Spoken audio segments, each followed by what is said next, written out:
जय माता दी। आप सभी को राधे राधे।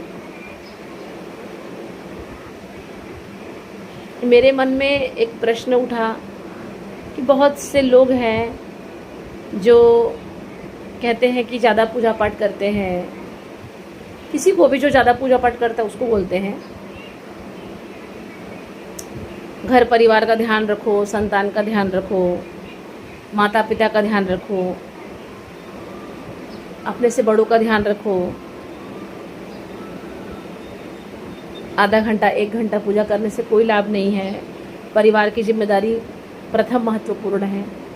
मैं सहमत हूँ इस चीज़ से कि भगवान नहीं बोलते हैं कि अपना परिवार को छोड़ के, अपना परिवार को त्याग के आप मेरे में लीन हो जाइए। भगवान बोलते हैं कि मुझे देखो, माता पिता में देखो, संतान में देखो, पति में देखो, अपने सास ससुर में देखो। बोलते हैं, भगवान बोलते हैं कि मैं सर्वत्र हूँ, मुझे तुम जहाँ देखो मैं वहाँ मिलूँगा। लेकिन मैं एक चीज़ ये बोलना चाहती हूँ कि यदि हमारे माता पिता में भगवान है, यदि हमारे सास ससुर में भगवान है, यदि हमारी संतान भगवान का रूप है, तो क्या जिस तरह हमारे कान्हा जी ने एक अपनी छोटी उंगली पर गिरिराज जी को उठा लिया था, धारण कर लिया था, क्या कर सकते हैं? कर सकते हैं। जिस तरह हमारे कान्हा जी धर्म की रक्षा करने के लिए गीता का ज्ञान दिए, उपदेश दिए। श्रीमद् भागवत गीता में तो ये लिखा ही है कि कर्म ही पूजा है। लेकिन क्या भगवान का नाम लेना कर्म नहीं है?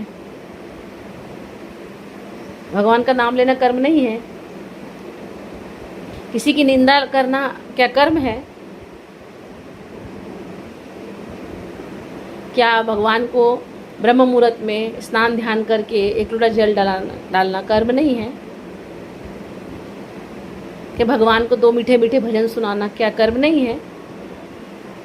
फिर हम उसको कर्म की श्रेणी में क्यों नहीं रखते हैं? तो जब सब कर्म है, संतान को देखना कर्म है, सब अपने माता पिता का ध्यान रखना कर्म है, तो भगवान का नाम लेना सबसे उत्तम कर्म है।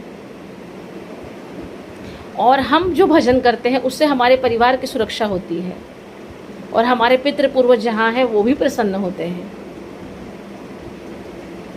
कलयुग में तो भजन को ही सर्वश्रेष्ठ बताया गया है। तो ऐसा नहीं है कि हम अगर